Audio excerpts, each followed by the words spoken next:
you first get on the radio? The first time I was on the radio was on a station called Freak 107. And a guy, Jared Hanna, reached out to me. He saw I was doing just a fun football show on Shaw TV with a couple of guys that, we'd make football picks and we'd talk about the games, and they sort of used it to promote the NFL Sunday ticket package.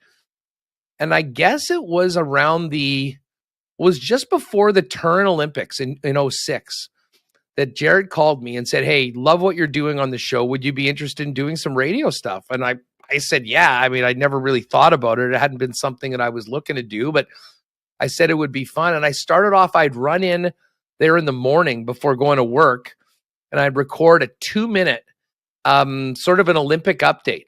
This is what's happened. This is what's happening today. And I guess they would run it, and they got it sponsored or something like that, and they'd run it on the station. And so I did that for the 2 weeks, and they really liked having me in. So they said, "Why don't you keep coming in and you can jump in with the morning show for a segment?" And I said, "That sounds pretty fun. Yeah, sure, I'll do that." And then at the time he said, "You know what, if you would like to do a sports show, we could give you the time. Like, we don't have a budget for it, but if you could make it worth your while, get a sponsor or two, we'd love to have you." So at that point, Gary Lawless, who was with the Freak, was a buddy of mine, and he hadn't been here for very long. And he told me over a beer just on Corden one night that, "Hey, if you're going to do something, let me know. Like, it would be fun to," because we'd have just, the good sports talk and sports radio was really the stuff that you'd have over a couple pints, at the bar. So we started a show.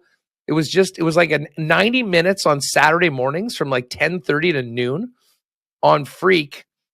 And that went really well for us. And then I want to say about a year or so later, well, in the meantime, actually, I got a chance to do it's kind of funny. We went from just doing that to filling in for the program director, and his sidekick did the afternoon show. And David Lewis had just moved here, and I'd met him in the building. He was going to be filling in and said, "Hey, would you want to do it?" So we did 2 weeks together. They loved it. And they literally came back that weekend and asked us if we would do the morning show starting Monday. So I did about a year where I was doing a morning show from 6 to 9. And then I was putting on the World Women's Hockey Championship for Hockey Canada at the time. So it was sort of crazy, not a lot of sleep. But I mean, I loved the opportunity to do it. I said yes to everything. But that was sort of side. The main thing for me, at least, was the sports show. And then we went to, Vic Grant brought us over to CJOB, I want to say in 07 or maybe late 07 or something like that. And then we turned into a 5-day-a-week show in 2009 when the Moose were in the Calder Cup. And they sort of revamped the old primetime sports slot and gave it to us from 6 to 8. And that was when Hustler and Lawless was sort of born. So a couple things to unpack there, including Freak 107, which was the renegade rock station at the end of the dial with no budget for anything. You mentioned the name Jared Hanna. Actually, I got to spend a year with him. I think both of our kids played on the same hockey team at one point. So it's so Winnipeg that the first name out of your mouth is like, "Yeah, I know that guy." Totally. And then, Freak 107 was this hard rock radio station that was in the face of Power 97 most of the time. And you mentioned some names. I think Gord Fry was in there. So many David Lewis, you mentioned that was somebody that I wound up hiring in the years later at Power 97. And then you came to work at Chorus, and we worked in the same building on and off for about the same time. And so I guess there was a demise of Freak 107. And that sort of maybe left you a free agent, or did you just come straight over from there into CJOB? No, I mean, we were there, and I mean, man, the Freak days. I mean, Gary and I, when we're talking about, we always refer to as the shower curtain days, because the studio was like just this room, and there was some other stuff, but they had what was essentially a glorified shower curtain if you wanted to pull it around for privacy while the show was going on. But yeah, I mean, I didn't know a lot about it. I didn't mind the music on it. I mean, it was hilarious because they actually had a Christian programming license. So the hoops they had to go through to justify all the stuff that they were putting on, which really, from my perspective, was just trying to be a rock station, like a Power or whatever, another option for people, was pretty funny.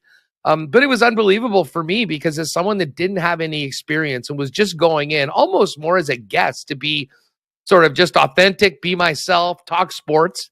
It was, I mean, incredible experience. I mean, I sort of feel like I got a crash course in how everything works as a raw rookie very quickly. And, it was a smaller station. So if you screw up, you make a mistake, it wasn't really the end of the world.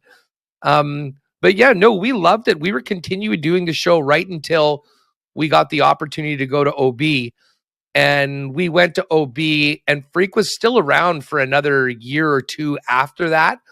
But obviously, I mean, talking sports in Winnipeg, pre-sports radio, CJOB was the station, and it was always a monster as well. So to be able to take our little Saturday morning show from a station where people really had to go to find it to a place where people were there anyways was a huge opportunity, and it really took off like right off the bat. And Vic was super supportive. He loved the show. He liked us. He wanted more of that on. And after I think we did enough time and were polished enough, I'm not sure we ever really got polished, myself and Gary, but we got the chance to go make it 5 days a week. And that, for me personally, was a huge change from something that was just sort of a neat opportunity to do something fun to something that maybe could turn into something more. As I was a bit of a crossroads, having worked at True North and the Moose and Hockey Canada for a long time. And I sort of knew at the end of that term position, putting on that World Women's Hockey Championship, there'd be a number of opportunities I could do, and I had to figure out what I wanted to. And the more we did it together, the more fun we had, and the more I thought that this might be something I could do long term. Tell me about the Winnipeg sports scene before 2011 and then after May of 2011. Well, as someone that was hustling tickets for, the Jets as a young university student and then had the team leave and was like the third employee of the Moose. I mean, the late 90s post Jets leaving was a really dark time. I mean, I can tell you that myself and tons of friends didn't even want to watch the National Hockey League, did not care, did not want to know. You couldn't have been more turned off as to having something as, like losing a team, affects you. I mean, sports fans are so passionate, and to have that ripped out was listen, it took a long time for people to sort of get back to, okay, we're sports fans, let's get in. It was a real tough sell at the start for people to give the Moose a chance. But I would say that over the course of that period of time, those 15 years, Winnipeg slowly got back to, themselves as being, a real sports town. But to be honest, Matt, I could never really honestly imagine that the Jets would come back. I mean, everything to fall into place. Being in that office for so long and seeing the struggle just to build up a minor league team that, would be supported. It didn't, I don't know, it was the economics of the league too. It just didn't seem realistic. But that period of time when we were on OB leading into moving to TSN and the Jets coming back was a period, I think, of some real excitement. The Bombers were better. They went to the Grey Cup, obviously, in 2007 and lost. You got a lot more. I think people were kind of back and were back in on hockey and watching it more regularly. But post 2011, bringing the Jets back, like anyone that's been here, it was a sea change that we'll never see again in our lifetime. On a positive sense, the only thing that you could probably compare it to is 1996 in losing the team. And I think that in a lot of ways spawned a new generation of sports fans. Certainly the passion that everyone showed for the Jets right off the bat that did not let up for a long time, I think rose the boat, the rising tide helped other teams. Certainly the Bombers had pressure on to actually do something, and we know how that team has turned around. But it also opened up. It led to things like the Moose coming back, now the basketball team, the Ice when they were here. I think we got the reputation that we were a great sports market, and it went from being very, very light to frankly being one of the busiest sports towns when you think about the population and all the things happening in the entire country. And as well, the building for rock concerts. So the building was there. Yes. I think at one point it was like, Kevin Donnelly, who does all the bookings for music, at least in there, I think told me that it was the number 3 venue in North America at one point with all the traffic coming through. And Winnipeg's not close to much. So you have to be a little bit creative with the routing when you want to bring someone through town. Oh, there's no doubt about it. I mean, KD's... he's a guy that has so much incredible experience doing everything that he'd done in the concert industry beforehand. He was literally the perfect guy, I think, to come in and be the non-hockey side of that building. And you're right. And listen, obviously there's a lot that's changed since 2011 and the pandemic in particular and what that did to live events and live music. But yeah, the first few years of that venue, I mean, if it wasn't a hockey game, there were concerts going on. They were bidding on everything. And it was, listen, it was fun to be around. It was just great for the city. And even if you weren't a sports fan, music fan, comedy fan, I mean, all of a sudden you had someone like Donnelly programming the building and a pretty good track record of filling it for a lot more than just sporting events. So I was a part of the chorus management team that was aiming to get the Jets broadcast rights for radio. You wound up going to work for the rights holder at TSN. Why did they get the rights and not chorus, from what you know?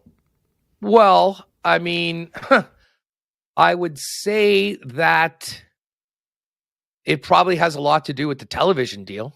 I mean, basically TSN came in and stepped up with a big offer to be the television partner.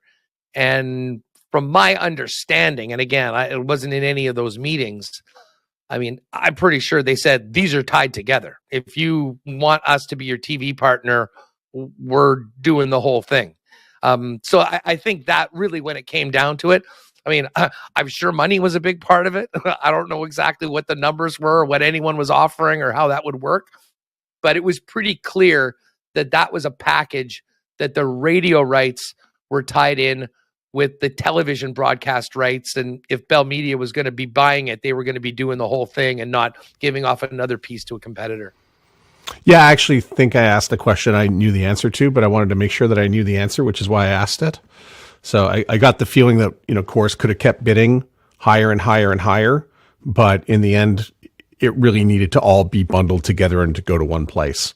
Yeah. And I mean, for me at that time, it was, it was crazy for us because, we got the offer to come over to TSN to be the flagship show on this new sports radio station. While we were still doing shows at OB. And, our agreement with OB, and it's kind of funny because it was such a big station and, but I mean, I never got a check once from OB the entire time I was there. We kind of had our own company. We had a deal where they put us on. We had the opportunity to get some sponsors for our show and deliver it within the show. I had a good sales background. Gary hustled as well. So it made a lot of sense for us to do it. But I mean, we had no contract or anything like that. That was sort of the way. So when we got this opportunity, I mean, I've always been a guy that's totally believed in the medium of sports radio. Even when I was doing all my other stuff before I even talked into a microphone once, my entire life, I've been a sports radio nerd, if you will, listening to shows in other stations if I could, anything that was here in Winnipeg. So I really believed that there was a demand and this could work. But again, this was before, like, it even at that time, like in early 2011, it didn't really seem real that the NHL was going to come here. No, it was a big secret. And even up until early May, we hear rumblings, but you can't report on rumblings. No, and it was quiet. And as someone that had been with the team when the team left and had been there all the time, I had maybe programmed myself to not get my hopes up. Like I didn't want to go back to where I was in 97, being in that state of depression, to be frank, thinking that it's going to happen and not. So it was sort of outside. So when we made the move there, it was completely outside of the fact that maybe the Jets would be coming back, or that if we went there, they would be doing, that they might get the shows or get the broadcast. That was. So you jumped before it was announced. We jumped before it was announced, before the station was even announced. They had started when we went there. We were on Sports Radio 1290, and it was an opportunity for us to go in, do our show every day at a drive time. I mean, Gary was a big part of the move as well, because he had a young family. His daughter at the time was like 1 or something like that. So to do the show, to work all day, and then to do 6 to 8, and we were always at the casino doing the program, the live programming there. He was getting home at 8:30, and his baby was just in bed. And so for family reasons, he really wanted to be in that drive slot, which for sports radio is the best slot you can be in. But listen, we knew that wasn't happening at OB. I mean, they're not changing the entire format of the show. They're not moving out the drive and news to have these two knuckleheads talk about, whatever happened last night in the NFL. Were you listening in on our meetings? Pardon me? No, but I can imagine what they were like. That's probably how it would have gone. Yeah, that just wasn't a realistic possibility. Yeah. So like the time slot was also a big opportunity. And listen, it was a big risk. I mean, our numbers and our share in that time slot when we were at OB after a year or so were massive. But I think that kind of gave us confidence that we did have a following. We knew that there was a commitment from the people at Bell to make the station work. And, we went in with relatively low goal. Like, they have a 3-year plan. Oh, we want to get to a 5 share in the demo by the 3rd year. We had like an 11 in the first book. But a lot of things happened between them. Like, we went in and we were waiting to start on a particular day. And Stephen Brunt's report that the Winnipeg Jets are coming back broke. And I'll never forget, I was sitting at Confusion Corner having a couple beers and a burger with friends. And I got a call from Chris Brook, my boss. He said, "This is happening. Get down here." And that was actually our first broadcast on 1290 at the time, was doing a live show about the return of the Jets. People knew us. We hadn't been on for a little bit because we were waiting to start things up. And from then on, once we had done that show, they said, "You know what, let's speed up the plan. We're live." And we were there right away from 4 till 6. But I always tell people so we started in May. In the period from us going there in May, without any guarantees that there was even going to be a team, never mind any arrangement between our new station and the Jets, we had the Jets officially come back. Then the Sports Radio 1290 changed to TSN 1290, which immediately had a much bigger cachet for people that didn't really know what Sports Radio 1290 was, to getting the Jets rights. So, I mean, you fast forward 5 or 6, we basically had like 5 or 10 years of growth and development in 6 months. And for guys that started late, it was perfect for us. And listen, by the time we got going in the fall of 2011, when the team came back, we were running numbers as if we'd been a mainstay in that time on that station for a long time. And listen, it was great to know. And it put us in a much better negotiating position with the folks there, because they had brought us over in a similar way that OB did, saying, "Hey, we don't have a big budget for you." But we'd worked on a book of business. We had loyal sponsors. We kind of liked doing it ourselves and it being our show. So as things changed quickly in the next couple of years, they sort of had to come back to us and say, "Yeah, we need to change this deal a little bit, because, we're way beyond where we thought we'd be. And we can't have you guys having 60% of the inventory of our drive time." So it was advantageous for us. And I mean, no one could have imagined how quickly that station would have established with us. But it was very, very cool being there on day one, right there till the final day. And I think as I went through the years, I did pay attention to the ratings a lot because I was programming the rock station over on FM. And where do males go when they don't want to listen to music? Their next choice is to move over, likely to AM for some sports talk. And I think that's a habit that obviously happened for a long, long time. I just remember just the numbers off the top of my head. I'd open the book during game time. So let's say 8:00 on a Tuesday. Why the Jets like playing Tuesday night is beyond me, but a lot of teams do like that Tuesday night slot. And, oh, look, there's a 28 share of, men 18 to 54. And so, listening to the game on the radios just seems to be the thing to do. And there's like 10 other stations just playing records. And the AM band, alive and well. CJOB was there. 1290 was there as well. So lots of reason for people to go and check it out. And then you had the morning show, which again, waking up and people doing, talking sports in the morning. I mean, we could have a debate all day about what content should go on a sports radio morning show. Middays was a little bit, I think there was some satellite involved, wasn't there? I don't know that there was necessarily a live body in there all the time for middays. Well, originally, when we started, it was just us, and they had the Jim Rome show beforehand. And Matt Leibel and Joel Marcoux were working there from day one, and they would go in and do the updates and stuff. But other than that, they would just have program. And that it really changed once we started H&L there daily. And then they got a morning show in to coincide with September and the start of it. But very quickly, the entire day was full because as part of the radio broadcast rights, Rick Ralph joined us, and Rick was doing the pre and post game, but he also did the midday show, which was called the Roundtable.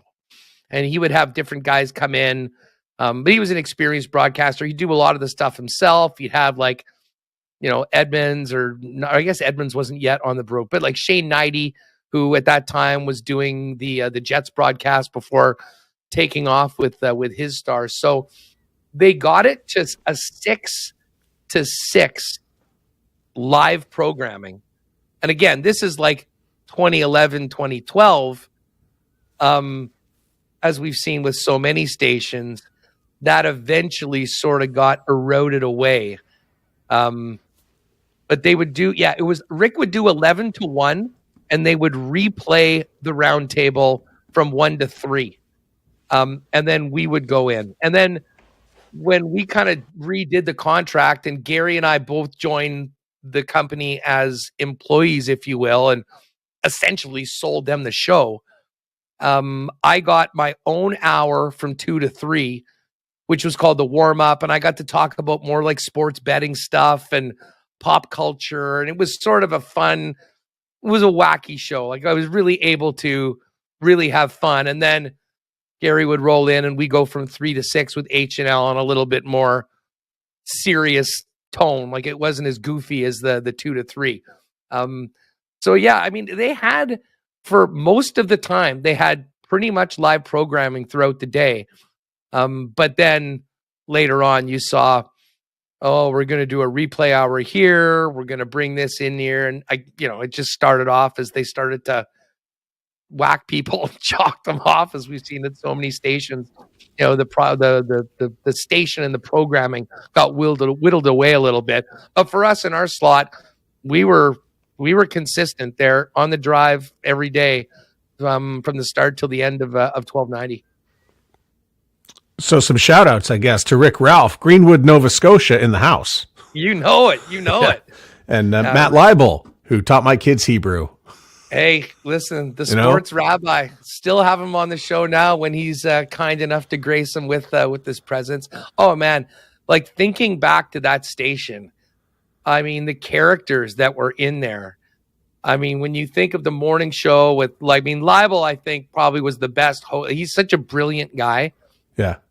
He was so good, and he was so different than Westy and Rewicki and Toth when he was there. Like, just Matt's, I can't say enough about him. All those other guys bring a lot to the table.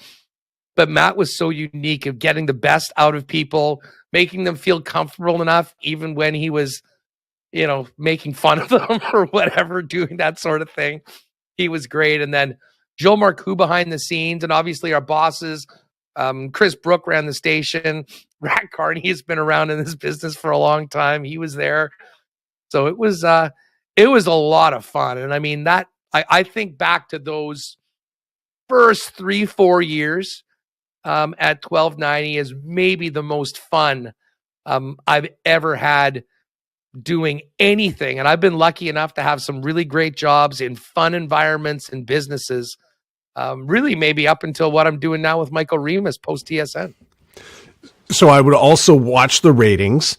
And if the Jets had a playoff run, there were some like 12 plus numbers of, like a 5 share, close to a 6 share at one point. People knew it was there. I knew it was there, to the point where if I left the house, and by the way, I didn't love the station as much. I have my reasons. It might have to do with my relationship with hockey, and maybe it's because I'm not a Winnipeg Jets fan. But, when you listen to it, or when I listened to it, it was a lot of digging deep on who's going to be the second line center. What are we doing with the third line? How's the fourth line performing? And I kept saying to myself, this isn't how deep I want to get with my hockey team. However, this is Winnipeg, and this is the team, and I totally get it. Listen, I go to Buffalo, WGR 55. I mean, the station is therapy for me. I mean, I think you've got a Chief shirt on right now. I think it's, is it KCFX 101? I might have the call letters wrong. The Fox does the games on the FM dial, and they've got 2 sports radio stations, 810 and 610 AM, that sort of go head to head. Ironically, neither of them with the rights to the Chiefs. And sometimes that's a good thing too, because you didn't have the rights to the Bombers. So, and I've had this conversation before, when you have the rights and when you don't have the rights, you can have different conversations.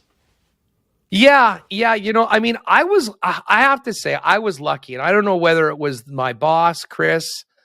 It was the way that we started. Essentially, okay, we'll come in and we'll bring our show to you. We already had it. They came to us.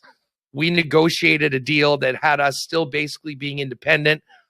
But I can tell you that I never once in that entire time had anybody tell me, hey, you need to, don't go there.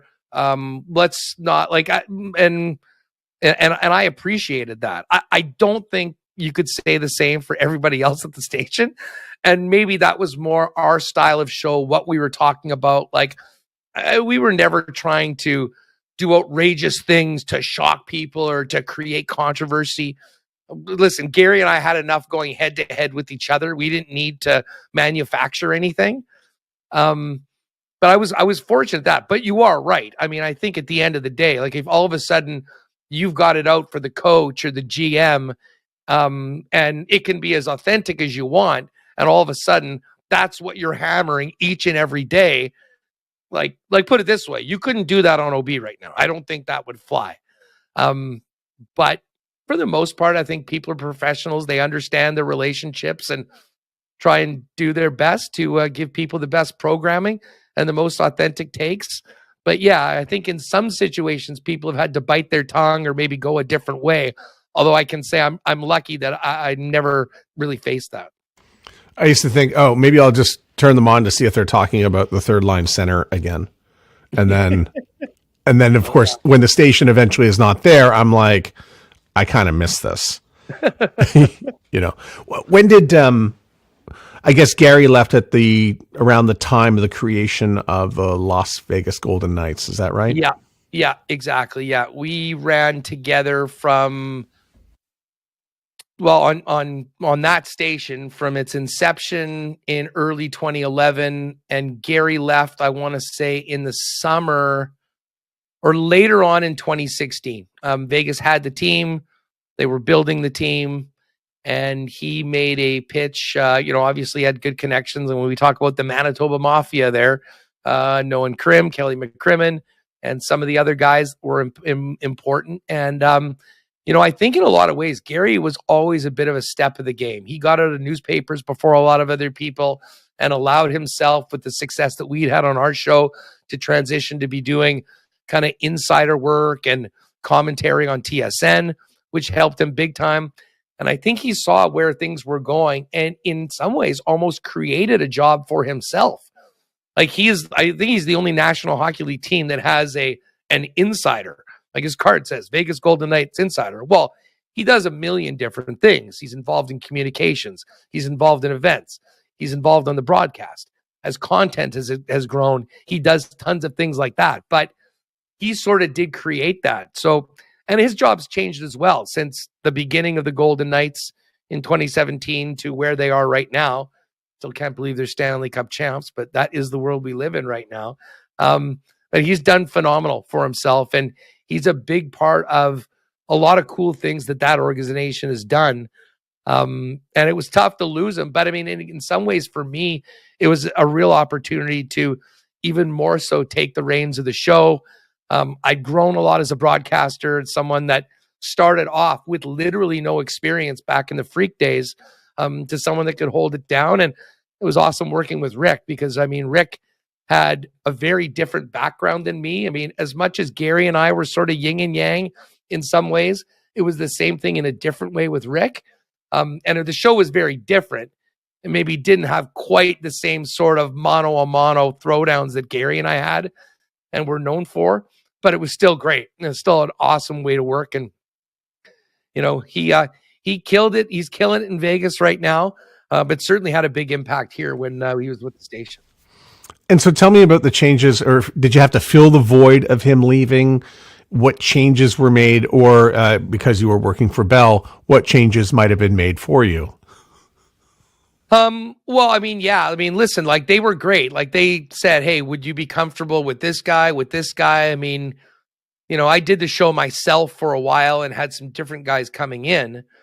And it just made sense. I mean, for Rick, he was doing middays and was doing the evenings, which was a crazy shift. I mean, you go in and do 11 to 1, and then you got to be at BP at 5:30 and you're done taking calls at 11:30. Like that's a real grind. So I know he wanted to sort of move up, if you will, get a better time slot, be on the top show on the station.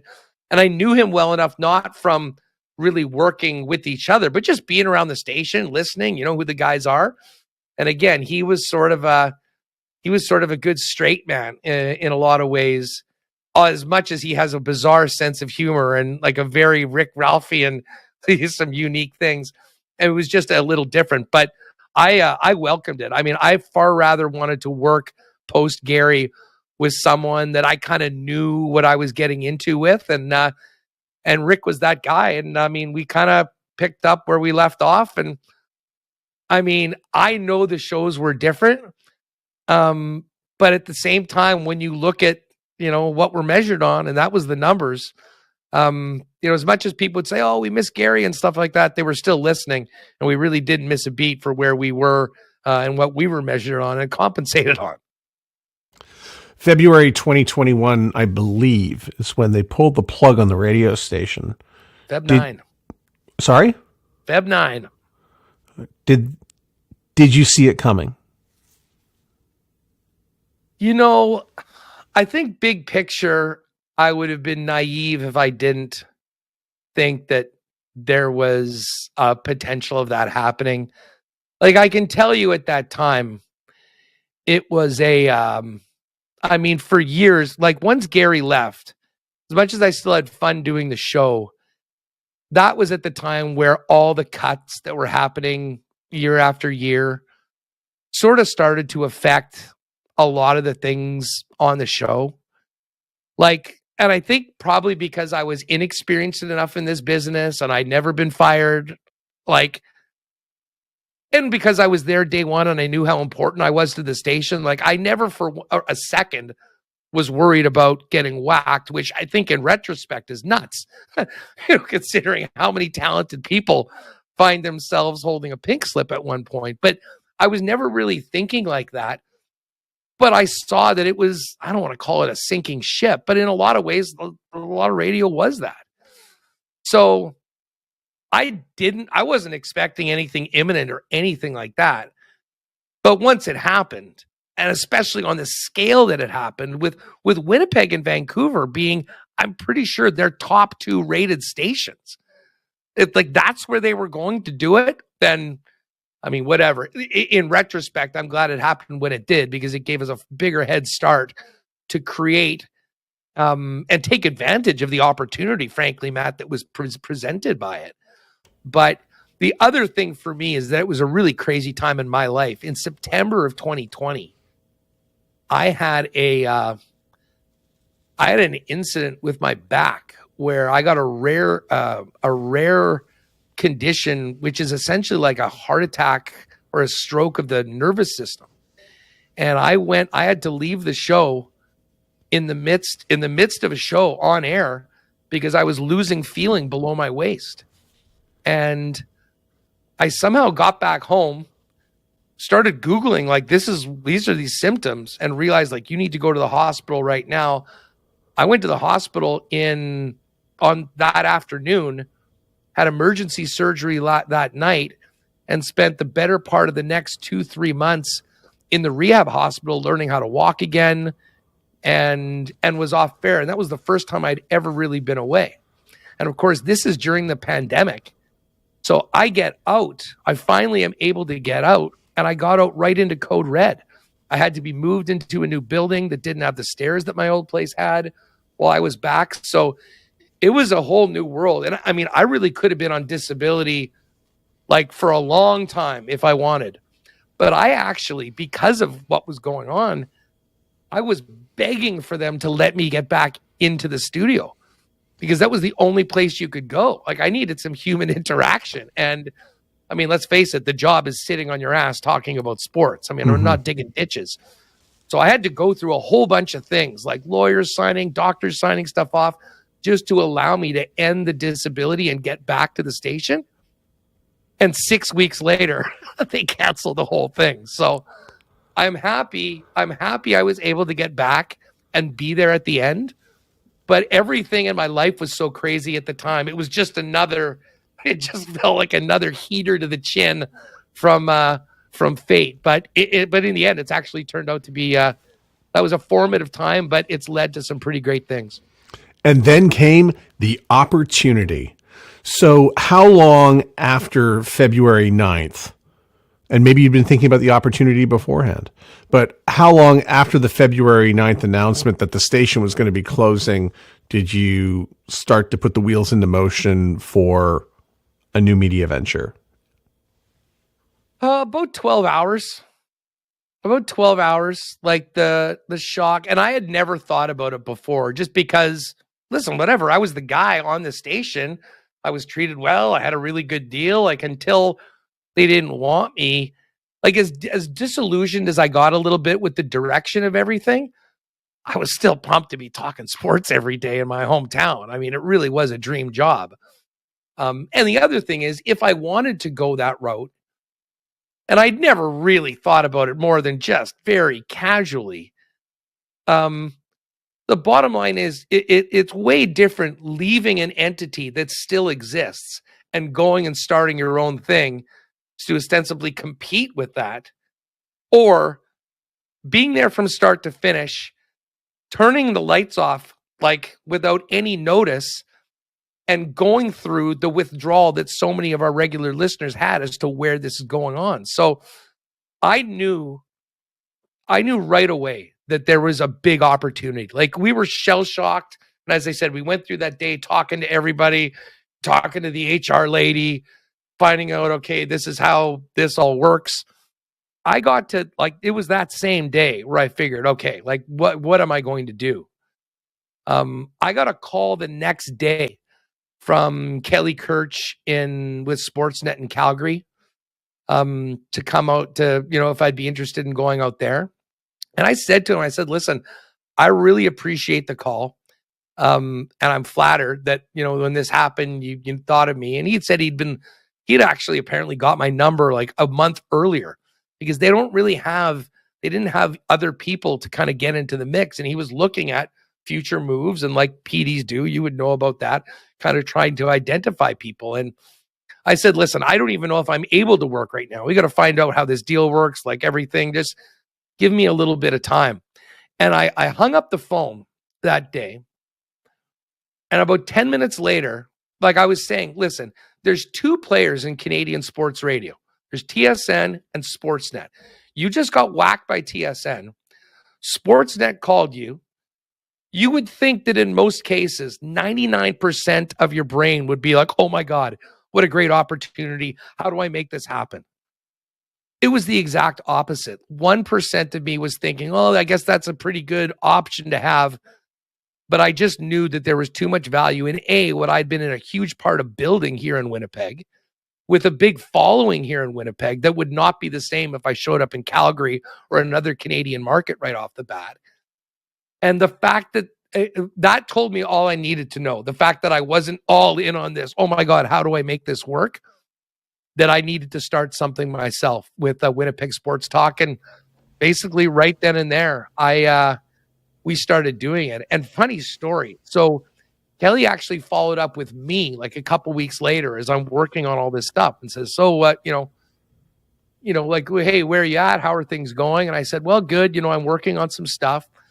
And he goes, you know what? I wouldn't mind just getting you in to do, some shows with Pat Steinberg, who's sort of the Mr. Everything there. He does the Flames broadcast, does the drive show where I did. And I said, well, hey, sure. That sounds great. And I said, just so you know, like I'm starting this Winnipeg Sports Talk thing. And, but I'm open for anything else. Like, listen, I got a lot of hours in the day. If we can work around it, for sure. And like, I kind of thought at the start when they said that, it'd be like, okay, no problem. Yeah, do your podcast, but get in there. So I did a couple shows. They loved it. They wanted to get me on more. But in the meantime, we launched Winnipeg Sports Talk. And our launch was massive. We had, I think, a lot of people that were pulling for me, that we'd, like all the TSN insiders and Biz Nasty and Bob McKenzie. They were all promoting it. And we had such a huge start right off the bat. And again, that's something that doesn't happen if the station doesn't end the way that it did and me pivoting and doing it very quickly. So by the time I actually got on the Sportsnet station and had this going, they were already paying attention to the show. They knew what I was doing. And it was wild. For a while there, I was doing 1 to 3 Winnipeg time on my show. Remis would get the podcast up afterwards. I'd rip over to Daily Burger and grab a burger and then crank out 4 to 7 in Calgary remotely with Pat. So I think I had me on twice a week. Guys would go on holidays. I'd do a full week here and there.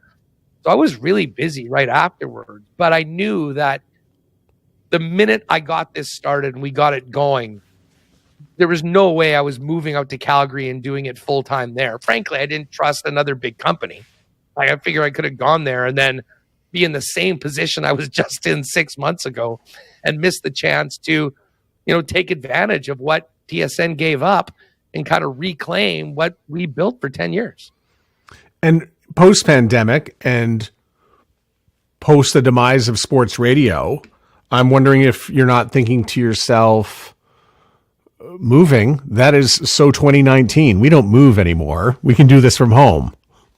Well, exactly. The perfect example is, I literally did almost 2 years of shows in Calgary with guys that I didn't even meet Pat until the draft a couple years ago. We went out for beers. It's like, dude, I've talked to you for probably a couple hundred hours in total on the air, but we'd never actually been in person together. And that was just another wild thing that kind of came out of the pandemic industry wise. But yeah, you're right. Like, we really don't need to do. And the other thing is the ability, for me as an independent, entrepreneur, if you want to call it, someone that's doing it ourselves, that's taking it back. Like when I get opportunities with a sponsor to go to, I went to the World Cup in Qatar last year, for instance. Yeah. Well, I do a lot of work with CoolBet. They had something going and they said, would you do your show from Doha next year? And I literally, when they asked me, I had to put in Google, where is Doha? I had no idea. I'm like, Qatar. And then it dawned upon me, the World Cup. I'm like, you have got to be kidding. Yeah, 100%. But I've done this show from big curling events, from the draft, from the World Cup in Qatar. Because really, I mean, once you have the equipment and you make sure you got a good connection, you're gold. How did you get everybody to, not everybody, because that's not the way it works. How did you get the bulk of your audience to go from radio to the internet to listen to your show?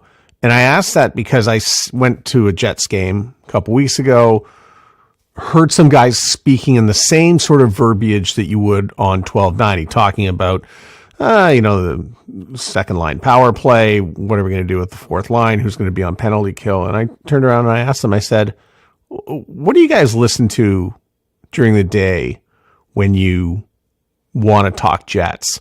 Because the radio station's gone. And they said, well, we listen to Andrew Paterson. That's our show. That's where we go to. Sean Murray was the person that I was speaking to. He did say something, and I will guess that he's in his late 30s, early 40s. But one of the things that struck me was he said, I wish it was still on the radio. Only the medium so that he could access it. I think that was the only thing that he mentioned that he missed. But other than that, people have no trouble finding something that they want to listen to, regardless if it's on the radio or not. Yeah. Oh, absolutely. I mean, for the first part of the question, how did we get everybody? I mean, I give my partner, Michael Remis, and we're basically a two-man operation. We're partners in this. I'm the host of the show. I kind of do, with my background, a lot of the sponsorship side of things. He went to the University of YouTube and figured out how the hell to make this thing work, get it on the air. The original was just to do it on a podcast. And he was the one that said, well, listen, if we're doing it anyways at this time, we may as well put it on YouTube. And I'm like, oh yeah, whatever. Sure. Like maybe like 5 or 10 real keeners will be wanting to join us as we record this thing. I couldn't have been more wrong. But when we launched, like I did a 2-minute video after 3 weeks or whatever, is we needed to be ready to go and know when we were actually going to be able to start and have it legit. Like we couldn't have it come out of the gate, be amateur hour. But I put out a video and it got, I don't know, like 150,000 views or something like that. That was the thing that was being boosted by so many other people saying that, hey, we may have had the light shut out in the station, but this is a sports city. We're starting Winnipeg Sports Talk. And when we did that, we were already locked and loaded with our Instagram page, Twitter, TikTok, like every place. The YouTube channel was there. And essentially, the first thing you could do, you want to know where to find us, subscribe to the podcast here and subscribe to our YouTube channel. Join us on the show from there. And I think we got such a good boost, but we were prepared for it. I mean, anybody that we got, there was no way they couldn't find a place to listen to us. And then I put that out on the Wednesday of the week, prior to the week we started. Yeah, February 9th, the station went down. Our first ever show, episode 1 of WST, was March 8th. So we got a massive bump right off the bat when we announced the thing. And like by the time, I think I put that thing out on Wednesday, join us Monday for the show, I want to say we were probably over 2,000 YouTube subscribers and more than that on the podcast before we even started up the first episode. What's the difference or the ratio between those who will consume it on video, either live or on demand, against those who will consume it on audio? You know what? It's funny. And I find myself focusing way more on the YouTube side of things because, that's what you're looking at while you're doing it live. The YouTube side has created this incredible community with the chat. That's a big reason why we can have events and get people out and, do Jets games with 60, 70 people and Gold Eyes and all those things. So we focus a lot, and I can tell this was a big show. The views are up. Oh, we're at 3,000. We're at 3,500. But I sometimes lose sight of the fact that more people listen to us on the podcast than actually watch the YouTube show. So it's still, I'd say we're probably 60-40 podcast. But again, the YouTube, I think I find that the YouTube grows more. Like it's catching up a little bit because as you get to 10,000 subscribers, and you have big shows, like the discoverability of YouTube, like the people that don't know about us, that don't know me or whatever, but they're looking for Jet stuff. There's millions of people that use YouTube, and they will inevitably find us if they're looking for Winnipeg or Winnipeg Jet stuff. Whereas the podcast, in a lot of ways, we need to utilize social media and clips and stuff to try to get that out to people that might not know about us. But the podcast listenership has always been bigger, and it's always been super loyal. And we know all the people from the YouTube chat, but every single game I go to, all the people that come up, hey, love what you're doing. I don't get in the chat. I'm always at work, whatever, but I listen every day on my way home or in the evening or the next day on the way to work, catch up. So the podcast is still a big, big part of it, even though it's easy to kind of get sucked into just what's happening on YouTube Live every day. Yeah. And it's, shame on me for trying to, compare the both, because they count differently. So a viewer on YouTube, I can just come in and press play or join you live. That's a 1. For a download on a podcast, I've got to download at least a minute of it before that counts as a 1. So that's not really, equitable if we're going to be comparing. And the other one is, listening. People like to listen. They can do something else. YouTube is moving in the direction of being able to do that. I mean, I can carry you around. If you're doing your show live, I can carry you around in my pocket and, listen to it perhaps on YouTube, as, now the app is becoming a little bit more easier to consume live content with. Well, absolutely. And we do find people like there's been some fun things that we've sort of started, and probably the most popular one is we do a marble race at the end of every show on Friday. So Remis has figured out a way to put some command in. If you're with us on YouTube, you put in ! marbles. We leave it open for 10 minutes. I'll finish up with hacksaw or whatever we're doing. And then we have this marble race. So anyone on YouTube that put in ! marbles gets a marble. So, like, for instance, Friday's show, we had like 275 marbles. And there's a program called Marbles on Stream that, essentially everyone's got their name. It's got the name above it. We kind of do some fun commentary. And whoever wins, we give them a Winnipeg Sports Talk hoodie. But it has gotten so popular, and people plan their Fridays around it, that we'll have people checking in on the marble race on holidays in Mexico. And we've got guys, I'll never forget, a dude had his wife text in. He goes, I can't believe this is happening. They're having a nice romantic dinner in Paris. With the time difference, it's like 10 o'clock there. And there's a picture of him watching the marble race from the table in their spots. So there's so many things we can do with YouTube. The portability of it is great. And I guess I'm not too familiar with the YouTube Premium, where I think you can, if you want to just listen to what's going on, you can do that. And I think some people do that. But we learn. I mean, we're still learning stuff all the time about, what is possible, whether it be through podcasting or through the YouTube channel as we continue to grow. And I don't think that's going to change anytime soon, because, as you know, probably better than anyone, Matt, doing this as long as you have, things do change. New things are available to people. And if you jump in on that, there can be some big, big benefits to it. What do you use to stream? We use OBS Ninja. So it goes out to Twitter too, right? No, we don't put it on Twitter. We kind of try to drive people to the YouTube channel. Got it. I don't really think that, we obviously have a big Twitter presence, but I don't think, I'll put it this way. I don't know. It's never really seemed like there's a huge benefit to have it there. I'm not sure how that's measured, how it would count for some of the things. I mean, if YouTube's paying you money, let YouTube pay you money, right? Exactly. At the end of the day, I mean, that's a good way to put it. But yeah, we use OBS Ninja, and that is from Remis. Before, towards the end of the TSN days, he was getting involved in some streaming. So he was kind of learning the OBS program, playing NHL hockey at night. And, you'd have 20, 25 people in watching him play, getting people in at his own little community there. So he knew that. So when he had to basically learn everything, I think he was looking for something that was similar to it. But the Ninja program is wild because I think it's a guy that just basically took OBS, tweaked it, and built this. And every time over the last 3 years, we've had an issue with some glitch or something like that.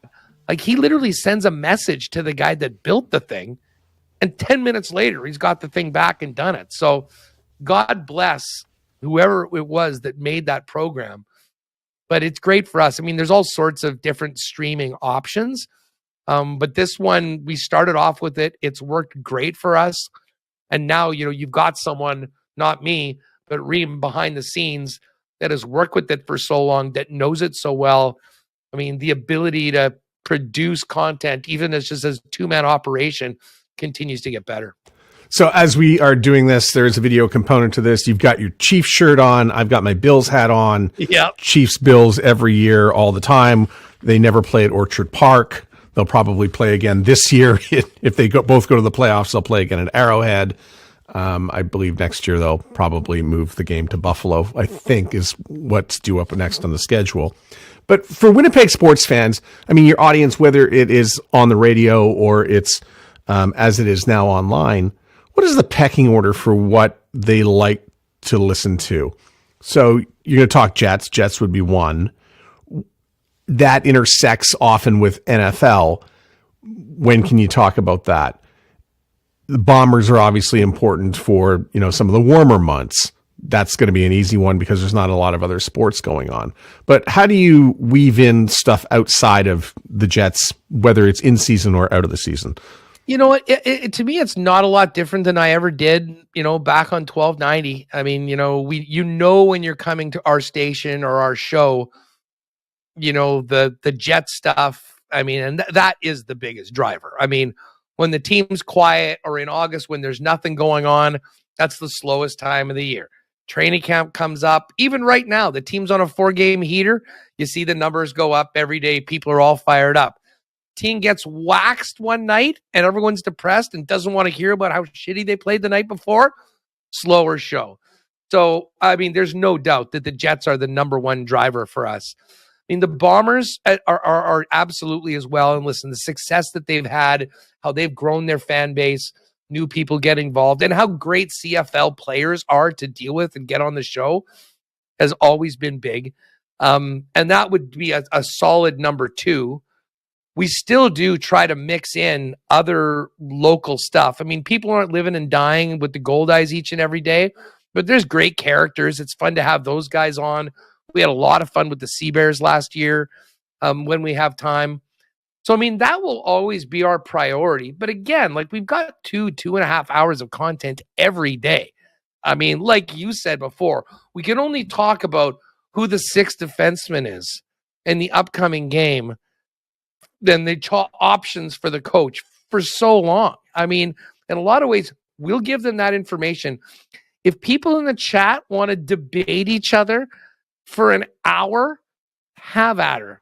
But I kind of try to move away from the exact same thing about the exact same game. And listen, these people are sports fans. Like, just this week, I mean, obviously we came in, everyone wanted to talk about the Ohtani Jays fiasco and the media component of all of that.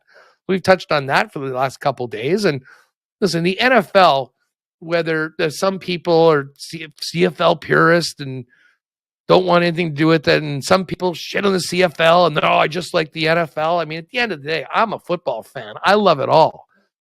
So I want to talk about it. Like, for the most part, and maybe this is part of the reason why I've been successful, but why it never really feels that much like work, is that a lot of the programming of what we're doing is pretty much an authentic reflection of what I'd be talking about with you if we were posted up at the Wood at the Win City or BP or wherever.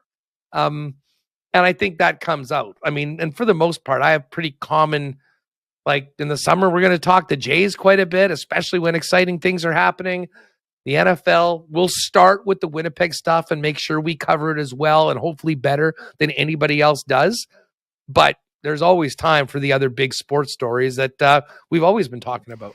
Yeah, and with the Apple and Spotify data, you can see where people fast forward through. So, Oh yeah.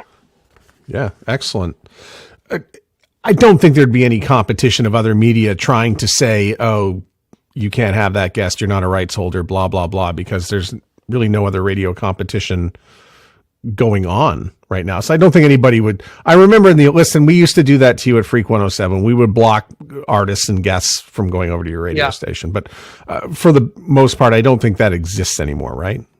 Not really. Like, I mean, CJOB obviously is the big station and the rights holder.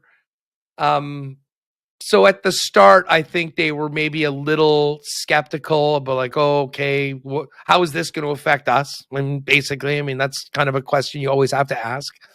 But I mean, the last few years, they've ended up having me on the pregame shows as a, and I mean, it's one of those things where, like always, like, hey, you come and do this for us. We're not going to cut you a check, but I mean, it's great exposure. And I mean, Kelly Moore's always been very, very gracious with putting us over and letting people know where they can get. And I mean, it's a great, because I do often get, like, for people that have somehow missed that we started this up and what we're doing, I do occasionally get people going, hey, I heard you on the pregame show. That's awesome. Like, what is this thing that you're doing right now? And even when you have your biggest shows, there's still more people that don't know about it. So the more you can connect with people and let them know how they can subscribe, how they can check out the daily show, the better. So, but yeah, to your question, no. I mean, listen, the Jets know that. And again, like, there's some people that will be, I'm Johnny Talk Show host and I'm, Mr. Neutrality. I've always been this way. I'm not a big J journo. I'm a Winnipeg guy that loves talking sports, that does it well. And I'll wear my heart on my sleeve. And when the Jets have a great game, I'll come in and I'm fired up like the people that I'm talking to are. And when they play like garbage or Kyle Connor gets hurt, I'll be in with the same worries that everybody else has. And that, to me, Matt, just comes down to trying to be authentic, because I think in this sort of thing, if you're trying to be something that you aren't, people find out pretty quickly. And I don't know about you, but when I'm talking to someone or they're talking to me, if I think I'm getting snowed or BS'd, I'm not that interested anymore. Has anybody tried to buy you? Yeah. And why was it? And why was it Sports Nation? And why did you say no to Sports Nation? Because, well, listen, I don't want to say that there was I didn't really trust that everything would be maybe as it was being presented. I've seen too many things working. And I mean, listen, I basically went through this before. I just told you. I mean, like, we went through a couple of years where all of a sudden Bell came back to us and said, listen, we need to change this deal. The terms were pretty good, but there was a bunch of things that we had started ourselves. We got a sponsor and we went to the Super Bowl every year. Well, great. If you guys are going to buy us and we're going to go in, we're not taking a step back there. We're going to do our Jets trip every year. We're going to do the Super Bowl. We're going to do these things that we had established ourselves. Yeah, no problem. That's all in the deal. Well, you know what happened to that after a year or two. And I felt terrible. I mean, I know it wasn't my boss that was trying to BS us or lie or anything like that, but people above them didn't care, really. And what are we going to do? Get into litigation like with them? I mean, it's a terrible position to be as an employee. So to be able to have come back to kind of where we started and own it ourselves, have the success that we're having, there would have needed to be a really, really big upside to turn it over to somebody else. And the other thing that I did not have the confidence with, like, I think a lot of the sponsors that are with us, that have been with us from day one or have come on before, like, they're obviously wanting to be a part of the show and get their word out, but it's also sort of an investment in me. Like, they know that I will deliver their message because I care. It's not like in radio where it goes through 5 different people and sometimes the person reading the liner couldn't give a damn. Like, I'm personally invested in it. I want it to work for them. I want them to continue working with us. And that's been the key why we've had so many people stay on with us approaching 3 years. I did not have the confidence that if all of a sudden, okay, fine, I'll just be doing the show. This is the deal. And, Johnny Salesman in Calgary is contacting people. Like, I didn't have the confidence that that would probably work.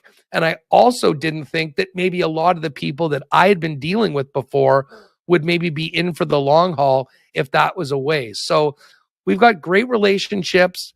We've been successful beyond what we could have expected. We continue to grow it. Like, unless there's a really good reason to turn it over to somebody else, and this wasn't really a long discussion with myself and Reem. And, they came back to us at the draft again last year, after we'd grown more and wanted to it. But, and I got no ill will. I mean, it was flattering that they wanted to do it. But like with anything, I think that if you are going to create something yourself that you are so passionate about and turn it over to someone else, you got to be pretty damn sure that it's going to be better. It will help it forward. And I just didn't think that that was the case. Like, I don't rule it out at some point down the road. We just figured we still have so much more to grow. Why would we do it now? And things are going great, and we want to just continue on the path that we've been taking. So 2024, you got this company, and how many employees do you have? Just the one with Michael? Just the one with Michael. We do have someone that we connected with as an intern through a program, Connor Rabchak, very talented young guy that I think is in a lot of ways sort of the future of what we're doing. And sort of we worked it out that, kind of he'll do his thing, all the stuff that he needs to do for school up until 2023. And we will definitely have a spot for him in 2024. Potentially working with us on the Daily Show. He's putting out a Jets This Week right now that he does on Sunday night that's ready for people to listen to in the morning. But really, the next step for us is adding some additional programming around the flagship show, the Winnipeg Sports Talk Daily that I'm hosting. So, we're going to have a couple weekly things with a couple people that will, again, won't be on every day like my show is. But people will like, and it'll be very connected, and we'll have it on the channel there. And, I'm really tight with Dustin Nielsen. I do the lock shop with him every day. The Edmonton guys just went through this last summer. And they've sort of kind of used our model to start Edmonton Sports Talk there. And a little bit, he had 2 years to see us do this and kind of see what we were doing. It also happened at a time where they have a really talented producer, his partner, Tom Gazzola. So they're doing more program. They started off in the morning at 6 to 9. They do the Nielsen show. And that would sort of be like their version of my show. That's their big show, but it's a morning show. Then they do the hangout. Then Dusty and I connect on the lock shop. And I think what will probably be, we will take that from being just on Edmonton Sports Talk to being on both of our channels. That leads into Winnipeg Sports Talk, and then adding some more programming around it. Because, I think we've got a blueprint. We've got a continually growing audience, a very, very loyal bunch of listeners and viewers. And I think we're finding out that there's definitely an appetite to be connected with good quality local content for local businesses. So there's a nice potential to kind of grow both the involvement we have financially with partners and new partners, as well as get a few more people involved, even if it's not every single day. And one of the things you're really good at is relationships. I don't think you can do anything in Winnipeg without relationships. No. At least when I first moved here within my first week, Garth Bushko, who was the general manager at CJOB, told me that the city is built on relationships. And you pointed out that, if your company went elsewhere, those relationships would be at risk. And, you're a couple of years in here. So year 3 is always a big one for any company. And I see, isn't it exciting though, to be talking about growth instead of cuts? Oh, yeah. You know what? It's, again, we don't really have anything to cut. We've been running a pretty short bench since we started. Yeah. To using the analogy, but it is for sure. Like, to go from like the last few years where it was just sort of like, you see these terrible indications. You see good, talented people getting shown the door. You see a company that really didn't seem to give a bleep about what we were doing. It's a hell of a lot different to be able to kind of create something, see it grow, and know that, I mean, it's not for somebody else. It's ours. And, in that ways, being so tied into this market, it's another reason why it didn't make sense to have people outside doing it. No one's going to be able to sell this better than me. No one is going to be able to, create that connection with the people that are advertising with us than the guy that's delivering it. So, you make that relationship, you connect it, you deliver on what you're doing. You got a pretty good recipe for a long-term success on a single relationship level. And if you do that, I mean, you can think about growing into more programming because you got your other bases covered first. Hustler, thank you so much for doing this. Hey, Matt, this is a lot of fun. I appreciate you. Go Bills. Boo.